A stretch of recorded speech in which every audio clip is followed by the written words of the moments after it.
Well, hello friends, I hope you're having a great day today. Happy hump day to you. It's Wednesday, it's midweek. It's all downhill from here, at least as far as counting down the days to the weekend goes. Hey, welcome to another edition of Take 5.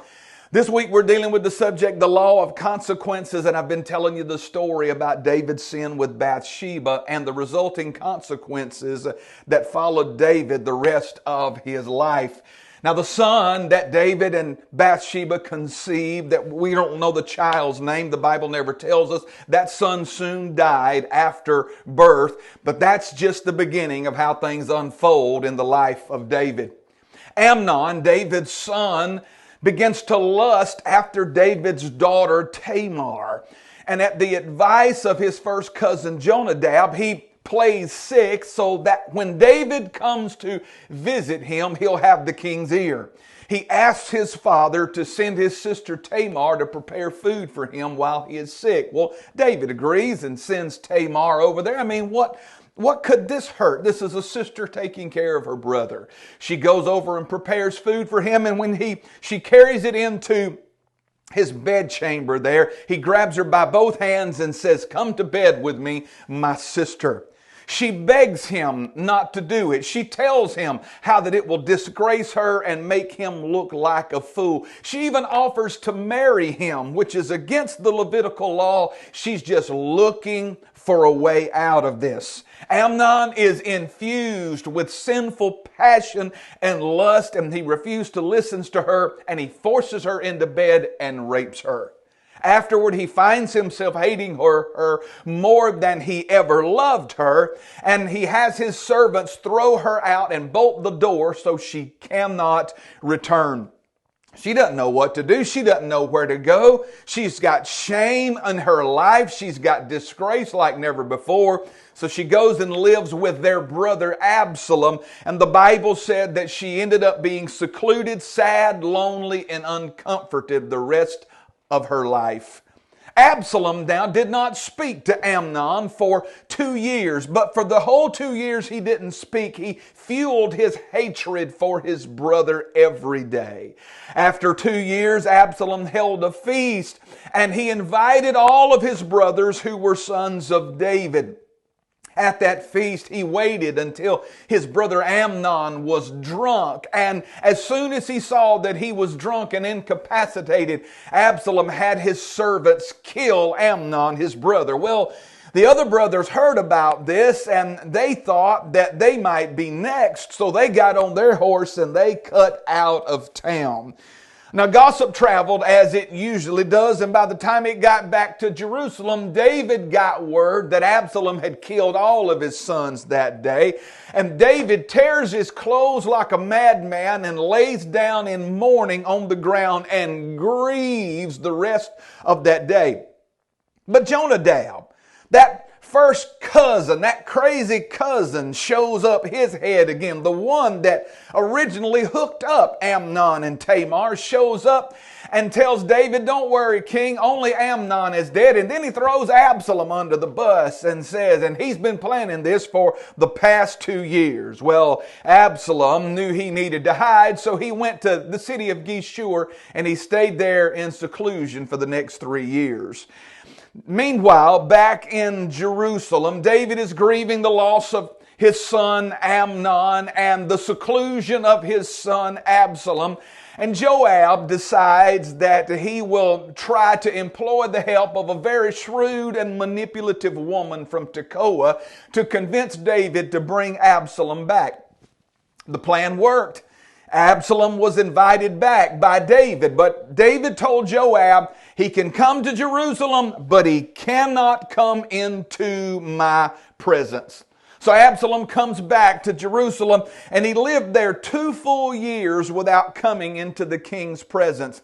He grew tired of this, and the plan that he had to usurp the throne, it was needful for him to get into David's presence and on his good side. So he convinced Joab to get David to allow Absalom to come back into the king's house.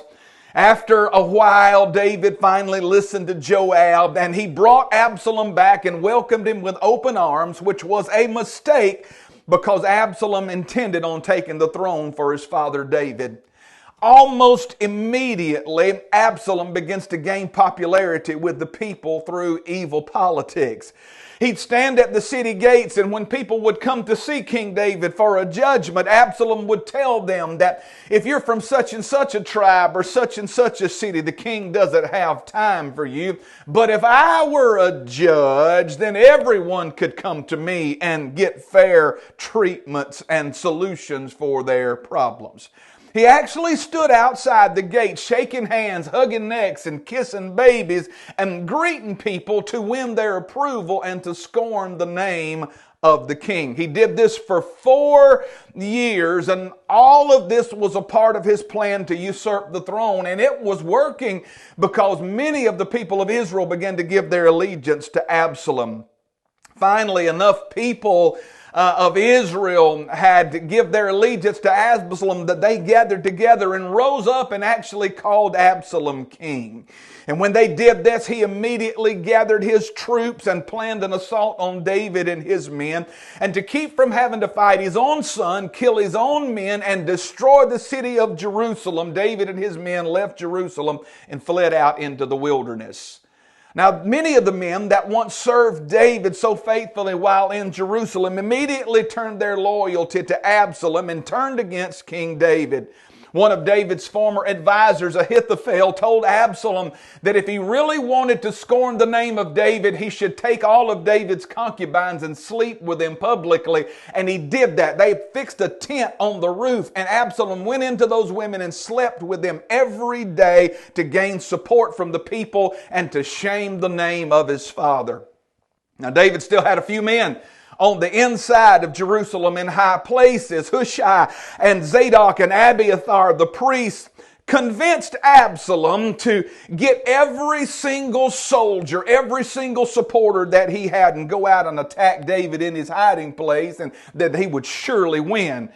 This was a genius plan, and it was promoting the kingdom of David, because Hushai knew that David and his men would destroy the armies of Absalom, because he knew they were fierce warriors, and they knew that this would eliminate all of this evil remnant there in the nation of Israel.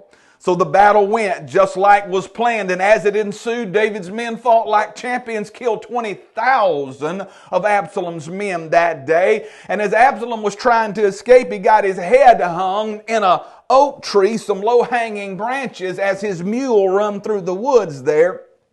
Joab found him hanging there, put 3 darts in his chest, and then 10 more of Joab's men drug him down and mutilated Absalom there on the spot. David won the battle, and as he comes back in Jerusalem there, though he's welcomed back to his throne, though he's welcomed back into the city of Jerusalem, David finds himself now, because of this sin with Bathsheba, and because he contempted the name of the Lord in committing that sin, David finds himself won the victory. He's king over Jerusalem again. He has absolute power, but he's mourning the loss of the death of 3 sons, 20,000 of his own people, and he has a daughter that's dealing with depression the rest of the days of his life. My friend, you cannot escape this law of consequences. God said you would have it the rest of your life, David, and he absolutely did. Well, hey, I got to get out of here. I know we've been a little lengthy today, but I wanted to finish this story so that we could jump into how this thing applies to you and me tomorrow. Hey, look, I hope you have a great day. I look forward to meeting with you tomorrow on Thursday's edition of Take 5. Till then, God bless you. Have a great day.